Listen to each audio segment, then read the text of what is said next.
Hello, welcome back. It's Sarah from Roadworthy doing a weekly reads. I'm a little bit gambling here today because it is very gray and I feel like it might start raining at any moment. So we'll see how that goes. Um, we did get out and go hiking yesterday.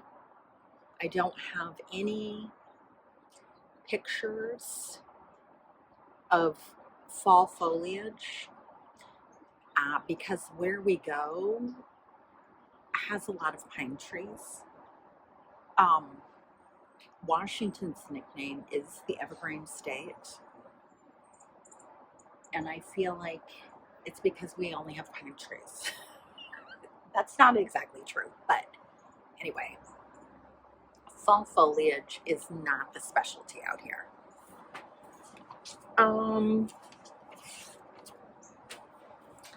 So let me hop to the reading. I have two Victober adjacent novels I want to talk about, meaning these are both contemporary books, but that take place during the Victorian period.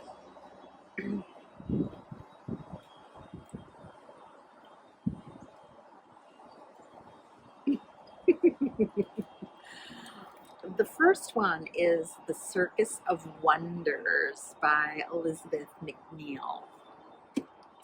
I read Macneal's debut, The Doll Factory, and really enjoyed that book. It was gothic, creepy, it was good. So I was sort of hoping for the same thing in this book, and it did not deliver that. That's probably on me for expecting Elizabeth Macneal to write the same style of book every time she writes a book.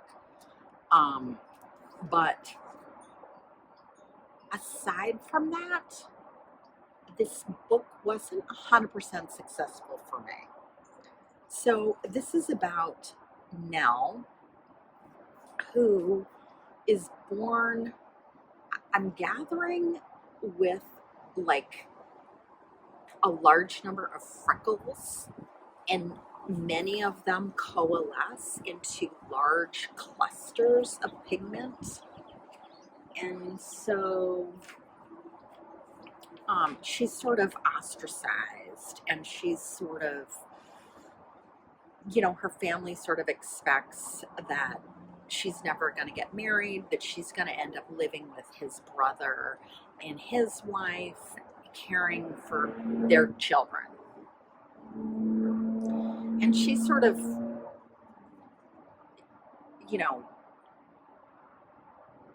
I don't want to say accepts that fate because she doesn't, but she sort of recognizes that's probably the reality. And a circus rolls into town. And she is spotted by the owner of the circus, Jasper, who offers her father 20 pounds for Nell. And she's kidnapped and taken away by the circus. And so we sort of watch Nell as she sort of accepts this situation and sort of realizes that perhaps this is a way for her to take control of her fate and do something new. And she becomes famous, and she's invited to visit Queen Victoria, who apparently was a big fan of these sorts of acts. And Jasper becomes jealous, and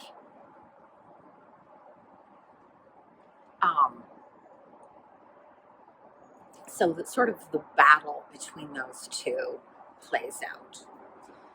We also have Nell has a love interest, Toby, who's Jasper's brother, So we spend a lot of time exploring their relationship, and their backstory as being participants in the Crimean War. And there's hints that something happened to their friend Dash during the war, that Dash is dead, but that perhaps the brothers had something to do with that. And so that sort of factors into their relationship.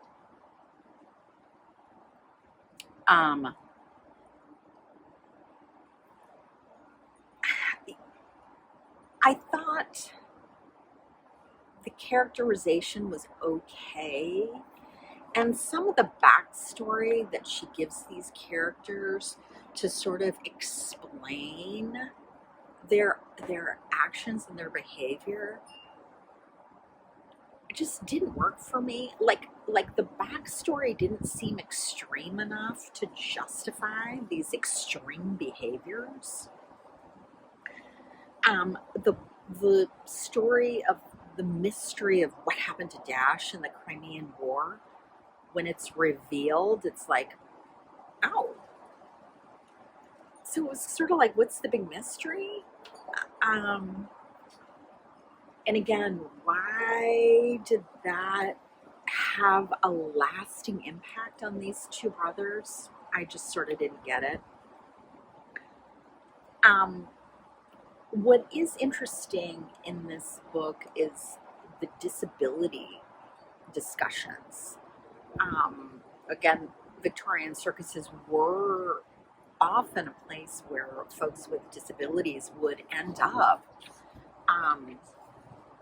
sometimes by their own choice as a way to try and make a living, but frequently coerced.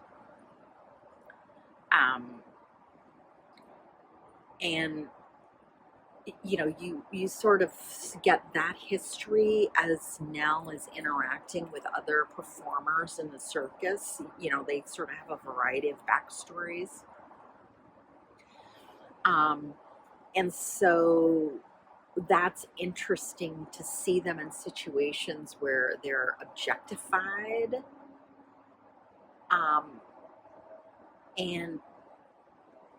and how they perceive their role in the circus as having much more dignity.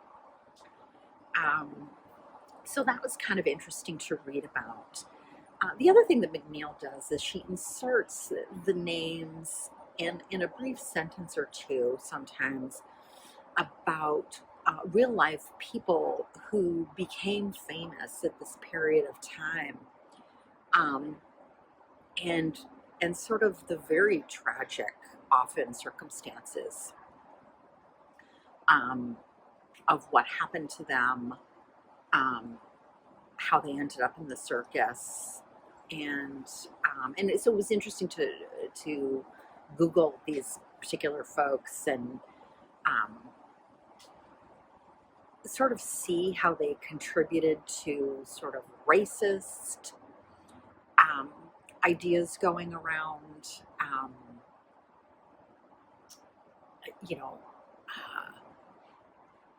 how many times these folks their body continued to be displayed after death, against their express wishes, sadly in some cases until quite recently. So that real life piece was actually quite interesting as well. So there were things about this book that I liked, but a lot of it just did not work for me. It is raining. So I think I'm going to go inside and continue this elsewhere. Well, hello. Scene change. Oh, anyway, so I gambled and lost. It's flat out raining. So I'm here in the car and I'm going to return my library books and pick up new library books. So, the second Victober adjacent novel I wanted to talk about was The Heart in Winter by Kevin Barry. This is his new book. I think it was just published a couple months ago, but this takes place in 1891 in Butte, Montana. I always think it's kind of funny to, when we think about the Victorian period, obviously we're thinking about often what's going on in England. But I always think it's interesting to think about what's going on in other countries in that period of time. So obviously in the United States, we had the Civil War. And this book is obviously based on sort of the invasion of the West. So Butte is at this time a mining community. I shouldn't say that, because Butte is still very much a mining community, copper mining. And Tim O'Rourke is an Irishman, and there are many Irish people in Butte at this time working as miners. So you do get this sort of lively picture of this somewhat lawless frontier town. Tim is a opium addict, and he makes his living. He works part-time for a photographer as an assistant, and he also gets paid by many of the miners sending letters back home, because they're illiterate, so they pay him to write a letter. And one of the men that he writes a letter for is advertising for a bride that works, and Polly Gillespie comes to town to marry Mr. Harrington. And very quickly, she and Tim fall for each other, and they decide they're going to run away and go to San Francisco so they can be together. An adventure ensues. This is very much a sort of an adventure story of the two of them as they head out with stolen money and a stolen horse out to San Francisco. They encounter sort of Cornish gunmen hired to bring Polly back. Sort of religious zealots, sort of some Métis. I feel like somebody else, but anyway, it doesn't matter. And so it's sort of their adventures and sort of what happens to the two of them. This is one of those books where plot is almost irrelevant. The magic of this book is totally in Kevin Barry's prose. It is just the word pictures, the rhythm, the lyricism, the sometimes humorous, sometimes dark, sometimes descriptive, but just always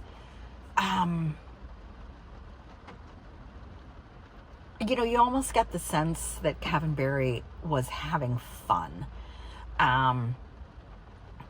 And yeah, just, it's funny because I started to read The Night Boat to Tangier, like his previous book, and I DNF'd it, and I don't remember the language being so strong in that book. But that is what this book is all about. And I listened to the audiobook, and it is read by Kevin Barry himself, and he does a wonderful job. And again, that lyricism, I think really shines through, and probably the decision to make him the audio narrator was probably a very wise one. This is it. It sounds like an adventure story, and a little bit is. Nobody's this is just, it's a little dark. Nobody's a good person. Yes, there's shootouts and, like everything that you'd expect in sort of this lawless frontier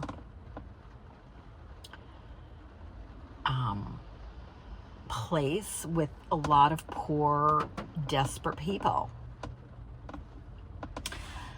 I finally finished Wild Failures by Zoe Whittall. This is a short story collection. I have read her book, The Fake, and I really, really liked it, which is why I gave this a try.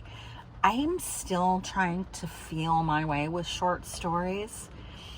All of these stories are about connection, frequently missed connection. There's frequently a queer element in many of these stories. The first story I actually found quite, what is the word? Like,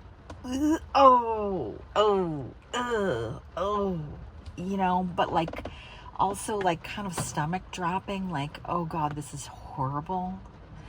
That was a really powerful story. So, even if you pick this up to read the first story, that's okay.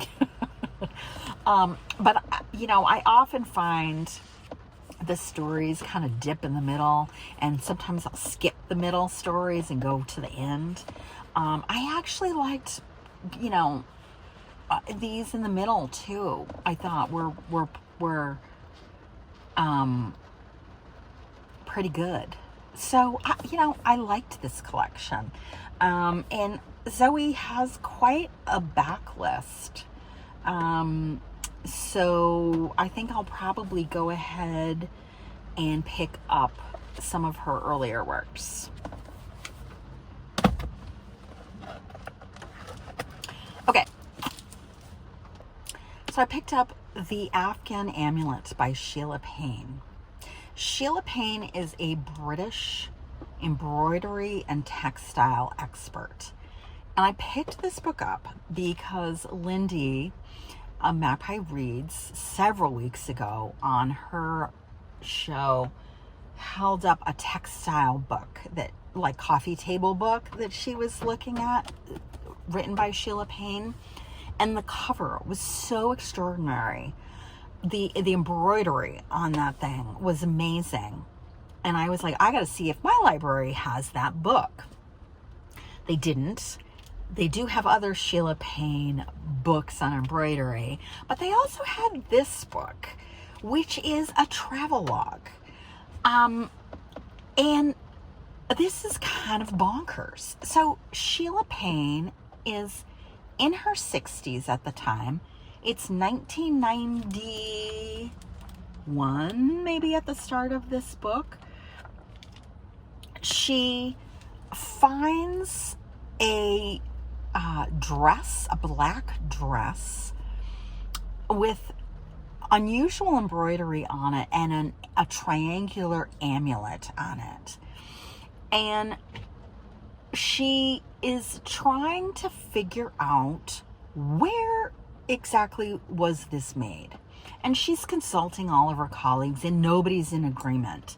She's getting, it's Afghani, it's Pakistani, it's Bulgarian, like, all over the place. And she gets frustrated, and it's like, well, I'm going to go. I'm going to go and I'm going to find out where these things were produced. And so this is her travelogue of her experiences traveling throughout the Hindu Kush and into Bulgaria. So she is this British elderly white woman traveling alone to rural northern Pakistan, Afghanistan, Iran, and Bulgaria. And it's kind of crazy. What's interesting is she's literally traveling in the Hindu Kush. You know, it's so mountainous and these villages are so remote that in each valley there's a village, and apparently they're separate tribes from one another, and the embroidery styles can be different. So she's literally going from valley to valley to valley looking for something that resembles these items, and see if she can find anybody who can tell her anything about these items. So each chapter is like her little experience with this community. There's not a super ton about embroidery, so don't get like scared off by that. But there's a lot of tea drinking, a lot of where's your husband, how many sons do you have, you know, what are you doing? And some of her experiences are just like charming. Some of them are like cultural fish out of water. Some of them I'm like, oh my God. So like at one point the Pakistan police, she's in this one area and they're like, well, you can't, we see you're British and you have a British passport, and yes, there's no restrictions of you being here in Pakistan, but you need to leave. And you can spend the night, and then tomorrow morning we will escort you to the bus station and you will go back to, you know, whatever, the next big city. And so like she gets up at dawn and goes over to the highway and, you know, hitchhikes to the next valley and just skips town. And like, it's like, what? Oh my God. Like that kind of thing doesn't happen just once. It happens multiple times. So just her like determination, and I don't know if it's like this, I don't know what it is that you would say. It's not illegal for me to be here, and you know, I'm going to do my thing. And screw you, everyone with your Kalashnikovs. I'm going about my business. You know, so this was actually surprisingly well written. And it was just kind of this bonkers adventure. And she does eventually figure out, you know, where these items come from. The bummer about this book is the lack of photos. So apparently she did take several photos, but it was determined that the photos weren't really high quality enough to be published in a book. So unfortunately, the only picture of these items are right here in this tiny picture on the cover.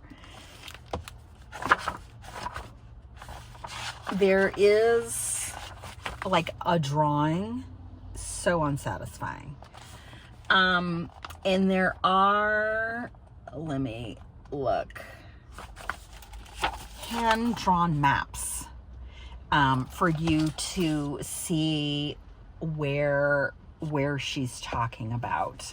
And so these were great because she marks areas like here's Baluchistan, which is not a country, which you're not going to find on your Rand McNally atlas necessarily. But that's a term that's meaningful to the people of this area, and is quite distinct from other parts of Afghanistan or Pakistan or, you know, whatever. So anyway, it was just an interesting to get a glimpse of this world. Again, she's traveling in 1992 and 93. So this is after the Russians have left Afghanistan. So it does feel like this brief moment in time, you know, that you could really kind of do something like this. So just kind of a fascinating little snapshot. Last is Hannah Sward's memoir strip.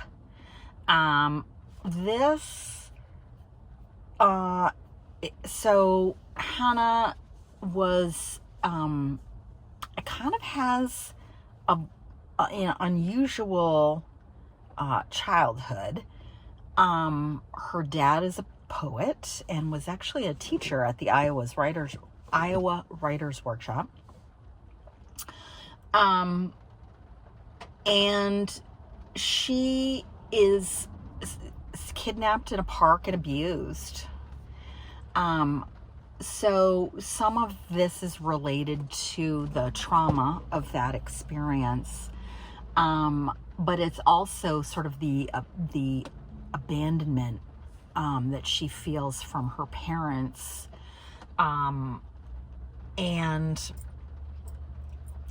she subsequently goes on to become a stripper, working as a prostitute.